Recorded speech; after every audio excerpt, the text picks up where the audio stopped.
Good evening বন্ধুরা, তোমরা সবাই গরমে কেমন আছো বলো?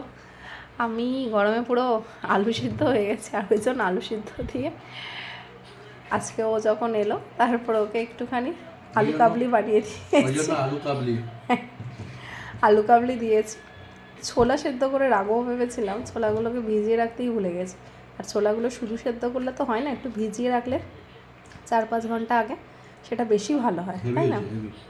এমনিতেও খারাপ হয়নি, কিন্তু এটার মধ্যে যদি একটুখানি ছোলা সেদ্ধ করে দেওয়া যেত তাহলে আরও ভালো হতো। এর পরে স্যাটারডেতে আরও ভালো করে বানিয়ে দেবো। ছোলা সেদ্ধটা আগে থেকে করে রাখতে হবে, তাই না? যাই হোক বন্ধুরা, তোমাদের সাথে গল্প করতে আবার ফিরে আসবো। যাই হোক, দেখো এই বেচারা এখন খাচ্ছে, আর তুই ওখানে এমনি করে দাঁড়িয়ে আছিস কেন? লালি ভীষণভাবে ক্লান্ত, ও মানে ভীষণ ক্লান্ত, এত গরম না, ওই জন্য। টাটা করে দাও।